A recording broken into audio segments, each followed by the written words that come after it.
네, 여야가 오늘 오전 김진표 국회의장 주재 회동에 나섰습니다. 주호영 국민의힘 원내대표 임기 종료 전 마지막 회동이었습니다. 또 오늘 대통령이 국회를 통과한 양곡관리법 개정안에 대해서 제2요구권, 즉 거부권을 행사하면서 여야의 대치 전국도 더 얼어붙을 것으로 보입니다. 매주 화요일 함께하는 정치 인사이트 김수경 한신대 교수, 최진봉 성공회대 교수 두 분 모셨습니다. 안녕하십니까? 안녕하세요. 자, 어제 여야 의원들로 구성된 모임이죠. 초당적 정치개혁 의원 모임. 뭐 140명 이상 참여하고 있으니까 국회의원 전체의 한 절반 가까이 참여하고 있어서 지금 이루어지고 있는 선거제 개편과 관련해서 중요한 하나의 동력이 될 수 있는 그런 모임인 것 같아요. 김진표 의장도 참석을 했고요. 여기서는 이제 다음 주부터 진행되는 전원위원회를 어떻게 이제 운영할지, 그리고 우리가 지금 국회에 대한 불신감이 뭐 80% 이상 이른다고 해요. 그래서 이런 부분들을 어떻게 선거제 개편을 통해서 어느 정도 좀 해소해 나갈 수 있을지, 이런 부분들을 고민했다고 하는데 어떻게 보십니까? 저는 전체적으로 선거제 개편 전망과 관련해서 조금 좀 청신호가 켜졌다고 보십니까? 이제 국회에 대한 실망이 크다 보니까 선거제를 개편하자라는 얘기가 나오는데, 아이러니하게도 이 선거제를 개편하려면 이제 비례대표의 수도 늘리고 의원 수가 좀 늘어나야 되거든요. 그렇지만 국회에 대한 실망이 크기 때문에 그건 불가능하다라는 거죠. 그래서 굉장히 아이러니한 상황인데, 사실 이제 비례성을 좀 높이고자 비례대표를 늘려야 되는데 의원 수를 늘리는 거에 대한 국민적 저항은 너무 강하단 말이에요. 그럼 결국 지역구를 줄여야 되거든요. 근데 이거는 국회의원들이 절대 쉽게 허락하지 않을 겁니다. 그렇기 때문에 지금 이러지도 저러지도 못하는 상황이라고 볼 수가 있고요. 논의가 이제 한 발짝도 안 나가는 건데, 사실 우리나라의 국회의원 수는 그렇게 많은 편은 아닙니다. OECD 평균이 9만 9천 명당 1명의 국회의원이 대표를 하고 있는데 우리나라 17만 명이거든요.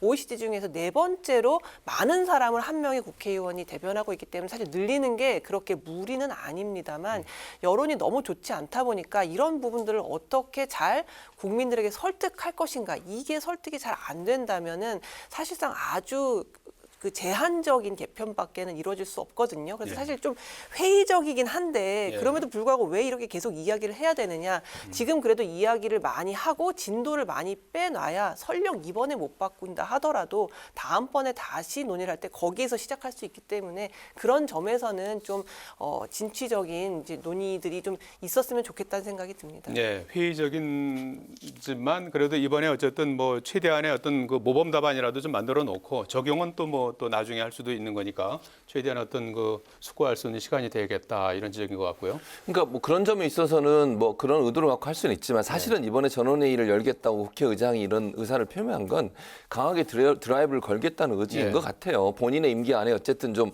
개혁이 이루어져야 된다고 보는 것 같고, 다만 현직 의원들, 현역 의원들 같은 경우에 그런 부분에서 별로 이렇게 절박감이 날까, 이런 부분을 못 느끼는 걸로 저는 보여져요. 예컨대 현직 의원들은 지금의 제도 아래서 당선이 됐기 때문에 이 제도가 바뀌는 게 본인이 그렇게 좋아하지 않는다고 저는 보거든요. 기본적으로 소선거제에서 중대선거제로 바뀌었을 때 본인의 당선 가능성에 대한 여러 가지 계산을 해보지 않겠습니까? 근데 소선거제에서 당선된 사람들은 표차가 별로 안 나는 상황에 당선이 될 수 있어요.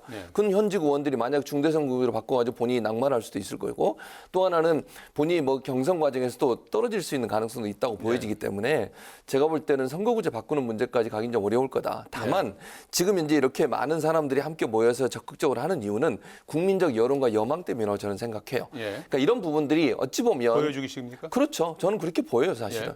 그러니까 이게 실제적으로 안 될 걸 본인도 잘 알 거예요. 그럼에도 불구하고 보여주기식이라도 이런 식으로 해놔야 비판을 덜 받는다는 거죠. 우리는 열심히 했는데 여러 가지 상황이나 당내 여론 이런 부분들 때문에 결국 하지 못했다고 하는 정당성 확보를 위한 하나의 수단이 될 수도 있다. 저는 진정성보다는 그야말로 국민들에게 보여주기식 행동이 아닌가 하는 비판을 하지 않을 수가 없습니다. 보여주기식이 될지, 또 국민들께서 또 직접 생중계를 통해서 이제 지켜보실 테니까 그런 부분들까지도 감안해서 이제 판단을 하셔야 될 것 같습니다. 자, 그리고 오전에 저희가 전해드린 뉴스입니다만은 윤석열 대통령이 국회 본회의를 30일이었죠. 양곡관리법 개정안에 대해서 제2요구권, 거부권을 행사했어요. 이렇게 되면 이제 국회에서 다시 제의를 해야 되는데 3분의 2, 200명 이상이 이제 다시 가결을 해야 이게 이제 법안이 이제 효력을 발생하게 되는데 200명은 어렵지 않습니까? 국민의힘 115석이니까 그렇게 해서 지금 총리에 대한 탄핵 주장도 나오고 있고 또 더 강력한 양곡관리법 개정안을 만들겠다. 이제 민주당에서는요 그런 입장인 것 같은데 이 사안은 어떻게 보고 계시는지요? 일단 탄핵 얘기는 예. 이제 무슨 건만 있으면 모두 다 탄핵을 이야기하는데 네. 그 대통령의 거부권도 어쨌든 법적인 절차잖아요, 정당한. 그 절차를 통해서 어쨌든 거부권이 행사된 거에 대해서 왜 총리를 탄핵하자고까지 얘기하는지 잘 모르겠다는 생각이 들고요. 어쨌든 문재인 정부 때 이 양곡관리법 통과에 대해서 난색을 표해서 사실 그때 통과가 안 됐던 거잖아요. 추진이 안 됐던 건데 다시 이제 정권이 바뀌면서 양곡관리법을 통과했어야 된다고 이제 여당을 압박하는 모양새인데 사실 이런 부분이 뭐 여야를 떠나서 항상 정권이 바뀔 때마다 반복되거든요. 자기 정권에서는 추진하지 못했던 것을 정권이 넘어가면은 압박용으로 시도하는 이런 것은 좀 여야가 모두 앞으로는 좀 자제했으면 좋겠다는 생각이 들고 문재인 정부 때 그렇게 난색을 표해서 못 통과한 걸 삭발까지 해가면서 지금 이렇게 강경하게 나오는 게 뭔가 좀 아이러니하다는 생각이 들어요. 어쨌든 쌀 소비가 지금 굉장히 줄어가지고 쌀이 남아도는 게 문제인데 이걸 정부가 사들이기로 의무적으로 사들이기 시작하면 쌀 농사를 안 짓던 사람들도 쌍농사를 지을 수 있다라는 우려가 이제 제기되고 있는 거잖아요. 그런 부분 때문에 대통령이 거부권을 행사한 건데 물론 양곡관리법이 필요하다, 필요하지 않다 양쪽의 의견이 다 일리가 있습니다만 제가 지적하고 싶은 것은 본인의 정권에서 민주당 정권에서 하기 어려웠던 일을 정권이 바뀌고 나서 국민의힘을 압박하는 식의 이런 모양새는 그닥 저는 좋아 보이지는 않습니다. 예, 약간 뭐 당리당략적인 측면이 있다 이렇게 보시는 것 같고요. 예. 저는 이렇게 생각해요. 그러니까 양곡관리법에서 사실 많은 부분은 후퇴한 부분이 있거든요. 원래 처음에 민주당이 냈던 안보다 국민의힘의 반대 또 거부권이 행사될 수 있다는 우려 때문에 사실은 많은 부분 후퇴를 했어요. 그러니까 지금 현재 이번에 올라간 걸 보니까 초과 생산량이 3에서 5% 정도이고 쌀값이 전년 대비해서 5에서 8% 정도 하락할 때 초과 생산분에 대해서만 지금 이렇게 정부가 사들이는 거거든요. 지금도 사들이고 있는데 이제는 이제 의무적으로 의무적으로 법적으로 사들이게 되는 거죠. 하겠다는 거죠. 그렇죠. 근데 이제 왜 이게 식량 안보와 연관돼 있는 문제이기도 해요. 무슨 말이냐면 최근에 쌀 소비량은 줄어드는 게 맞습니다. 예를 들면 밀이라든지 다른 이제 대체 음식들을 많이 드시는 경향이 많고 이러다 보니까 쌀을 소비하는 양이 줄어드는 건 맞는데 만약의 경우에 재해나 재난이나 전쟁이 일어나는 경우를 상정해 본다고 하면 일정량의 생산은 계속 이루어져야 돼요. 그래서 예전에도 쌀이 좀 많이 생산됐을 때 쌀을 통한 다른 제품을 만들거나 예컨대 뭐 쌀 막걸리나 쌀 과자나 또는 뭐 예컨대 쌀을 이용한 다른 여러 형태의 요리 이런 부분들을 만들어내는 경우들이 많이 있었지 않습니까? 그래서 이게 일정 부분 조절이 안 될 경우에 만약에 농민들이 정말 전량 매입을 안 하면 농사를 그만두고 다 떠날 수 있잖아요. 그랬을 경우에 만약에 급한 예를 들면 아까 재해, 재난, 전쟁 같은 게 일어났을 경우에 우리가 과연 우리 스스로 우리를 지킬 수 있는 자립의 장세가 될 수 있겠냐 하는 부분에 논란이 있을 거라고 저는 봐요. 그리고 대부분 농촌에 지금 거주하시는 분들이 연세가 많으신 분들인데 그분들 같은 경우에 농사 외에 다른 걸 할 수 있는 상황도 아니에요. 근데 이런 분들의 생활 안정 이런 부분도 있기 때문에 적절한 선에서 저는 정부가 일정량을 매입하는 건 필요하다고 생각을 하고 민주당이 아마 그런 부분 때문에 양곡관리법을 제시했다고 보는데 대통령이 거부를 하셨으니까 이제 아마 이거 통과되기는 어려울 것 같아요. 추가적으로 그러면 새로운 양곡법 개정안 더 이제 강화된 양곡법 개정안을 이제 만들겠다고 하는데 민주당에서는 그렇게 주장을 하고 있죠. 그런데 그렇게 하기가 쉬울까라는 생각은 들어요. 왜냐하면 민주당 원안이 있다고 그러죠. 그렇죠. 원안이 있죠. 원안은 이거보다 훨씬 더 강하게 돼 있어요. 근데 그렇게 추진 안 될 똑같은 상황이 또 반복되지 않겠어요? 다만 이거는 정치적으로 보면 민주당이나 국민의힘이나 표 계산을 할 수밖에 없어요. 이렇게 됐을 때 이게 정치적으로 본인한테 어떤 영향을 미칠까 이런 부분들을 고려한다고 하면 또다시 양곡관리법을 다시 개정해서 더 강화된 걸 추진할 수는 있겠죠. 실현 가능성이 없더라도. 그러나 그거는 정치적인 계산인 거지 정말 뭐 국민이나 아니면 전체 국가를 위한 부분은 아니라고 보기 때문에 저는 그렇게 긍정적으로 보지 않지만 추진 가능성이 전혀 없다고 볼 수는 없습니다. 이 문제는 조금 지켜봐야 될 것 같아요. 또 다른 농사 짓는 분들의 또 입장도 조금씩 뭐 상이하고 그래서요. 진행되는 상황을 좀 더 지켜보기로 하고요. 양곡법 외에도 지금 또 줄줄이 민주당이 입법을 이제 하겠다고 예고한 법안들이 있지 않습니까? 지금 우리 사회에서 굉장히 그 이해관계가 복잡한 법안들인데 간호법, 방송법 이런 부분들을 이제 입법을 하고 대통령은 또 거부권 행사하고 조금 전에 양곡관리법 개정안 같은 경우에는 이재명 대표의 1호 법안이에요. 그리고 윤석열 대통령의 첫 거부권 행사고요. 이런 상황은 어떻게 봐야 될까요? 정치는 어디에 있는 겁니까? 그러니까 이제 간호법 같은 경우에도 마찬가지고 방송법도 이제 법사위에 올해 이제 계류돼 있다 보니까 그냥 직권으로 뭐 보건복지위에서 그냥 본회의로 올려버리자라고 해서 이제 간호법은 올라갔고요. 방송법도 이제 그렇게 하겠다라는 거예요. 과방위에서 여차하면 그냥 과방위 차원에서 본회의로 올려버리겠다라는 거거든요. 네. 그러니까 이제 법사위에서의 어떤 논의를 패스하고 본회의에 올라가면 사실 절대 다수를 차지하고 있는 게 민주당이다 보니까 통과될 가능성이 높아지죠. 근데 이제 제가 언젠가부터 이 정치라는 게 좀 게임처럼 되어버렸다는 생각이 들어요. 전략과 작전만 있고 본질은 좀 사라지는, 어떻게 하면 이길 것인가만 이제 남은 것 같은데 네. 아마도 그렇게 해서 통과를 하면 또 대통령이 이제 뭐 거부권을 행사할 수도 있겠죠. 그러니까 민주당의 전략은 그런 거겠죠. 이런 식으로 처리해서 대통령에게 공을 넘기면 대통령이 아무래도 부담이 되겠죠. 네. 거부권을 행사하는 것에. 그래서 마치 민주당이 어떤 입법 독재라고 말하면 너무 심하겠지만 너무 그 다수라는 거를 이용해서 밀어붙인 법안에 대한 민주당에 대한 비판이 있을 수 있잖아요. 근데 예. 이거를 윤석열 대통령에게 넘겨서 대통령이 이런 걸 껌껌이 거부권을 행사한다라는 식으로 거부권 행사하는 것도 부담스러울 수 있겠죠. 부담스럽죠. 예. 그러니까 공격의 포인트를 대통령으로 옮겨가게 하는 이제 이런 모든 전술이 약간 게임처럼 느껴진다는 거예요. 사실 간호법에 뭐가 지금 관건이 되는지, 방송법에 뭐가 관건이 되는지에 대해서는 별로 사람들은 잘 몰라요. 물론 국회의원들은 알겠지만. 근데 네. 그냥 어떻게 하면 그 책임의 공을 누구한테든 넘겨서 비난이 어디에 가게끔 만들 것인가에 대한 전략만 난무하는 약간 그런 모습을 보는 것 같아서 이 부분에 대한 정치인들의 좀 고찰과 반성이 필요하지 않나 저는 그렇게 생각이 듭니다. 정책이 아니라 어떤 정쟁만 난무하는 상황이 돼버렸다 이런 지적이신 것 같고요. 예. 일단 이제 방송법 같은 경우는 아주 오래전부터 이게 논의가 됐던 사안들이에요. 그리고 사실은 방송법은요, 예전에 정권이 문재인 정부 때는 국민의힘도 이런 방송법에 대해서 동의했던 경우도 있고요. 물론 그때는 또 민주당이 반대를 했었고요. 그러니까 정권이 바뀔 때마다 바뀌는 거 분명히 있어요. 근데 이런 법안들이 계속 이제 만약에 민주당이 밀어붙여가지고 통과했는데 계속 거부권을 행사했을 때 그럼 부담은 윤석열 대통령한테 가는 거예요, 결국은.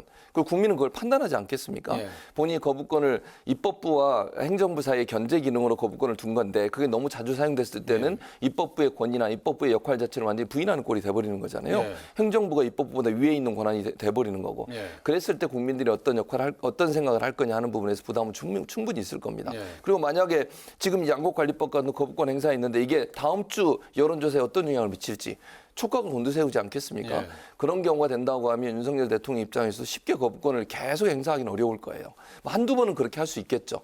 그러나 여론이 계속 악화돼서 이게 대통령이 국정 운영하는데 상당히 부담이 된다. 이런 판단이 들면 거부권 행사가 상당히 어려울 수 있다. 예. 이런 점들이 결국은 앞으로의 변화의 어떤 기준점이 되지 않을까 이렇게 생각을 합니다. 예, 알겠습니다. 그러려면 이제 입법하는 과정에서도 좀 더 정당성이라고 그럴까요? 여야 간에 좀 협의하는 그렇죠. 과정이 네. 좀 더 좀 맞아요. 있어야겠죠. 그래서 저는 법사위 내에서도 너무 안 된다고만 얘기하지 말고 논의를 충분히 했으면 좋겠어요. 그리고 과방위에서도 무조건 나가지 말고 충분히 논의해서 합의안을 만들 수 있도록 노력을 하고 예. 그래도 안 되면 어쩔 수 없는 알겠습니다. 거지만 그런 과정들이 좀 있었으면 좋겠습니다. 자, 국민의힘 얘기를 좀 해봐야 될 것 같습니다. 정광훈 목사 발언 논란이 지금 상당히 파장이 좀 일고 있는 것 같아요. 발단은 그런 거 아니죠? 그 김재원 최고위원이 이제 정광훈 목사 사랑제일교회 가서 5.18 정신을 헌법정문에 수록하는데 반대한다 이제 이렇게 했다가 나중에 이제 사과하고 미국 가서 정광훈 목사가 우파를 천하통일했다 이렇게 얘기하고 또 사과하고 이 부분에 대해서 이제 홍준표 시장이 이제 뭐 이렇게 제명해라 이렇게 요구를 하는 데 대해서 이제 정광훈 목사가 이제 반격을 하고 거기에 대해서 이제 홍준표 시장이 이제 당 지도부에 대해서 이제 좀 성토를 하니까 김기현 대표가 어제 정광훈 목사는 뭐 제3자가 왈가왈부할 분이 아니다. 공천권에 대해서 왈가왈부할 분이 아니다. 그리고 홍준표 시장에 대해서는 지방행정에 전념해라. 이제 이렇게 하니까 이제 홍준표 시장이 다시 맞받아친 상황 아니겠습니까?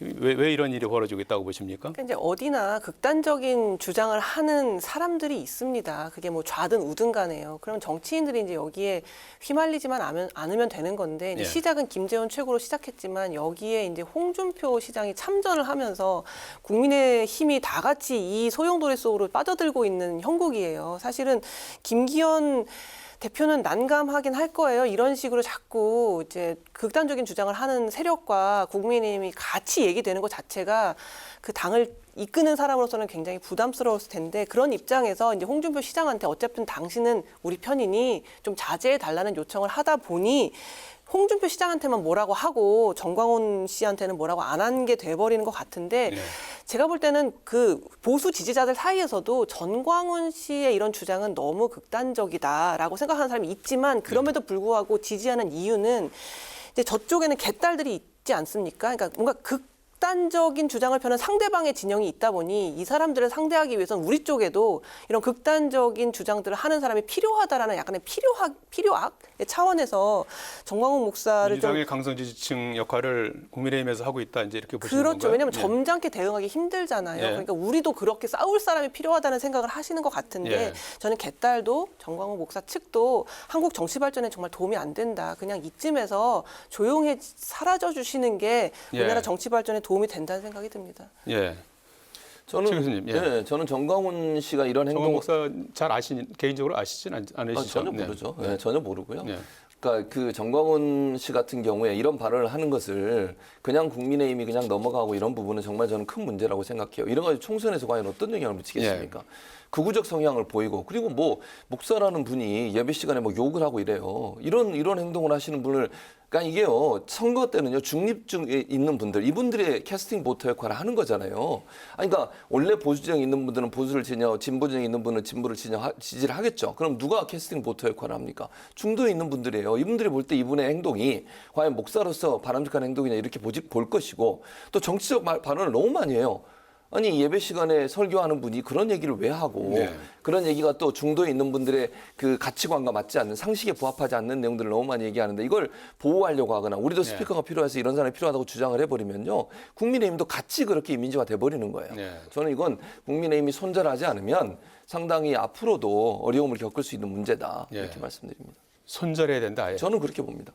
뭐 좀 그럼 누가 해야 됩니까? 김기현 대표가 좀 더 강하게 대응해야 된다. 당연히 저는 그래야 된다고 봐요. 김기현 대표가 정광훈 씨에 대해서 강력하게 메시지를 던져야 한다고 봅니다. 알겠습니다. 오늘 말씀 여기서 줄이겠습니다. 고맙습니다. 네. 네.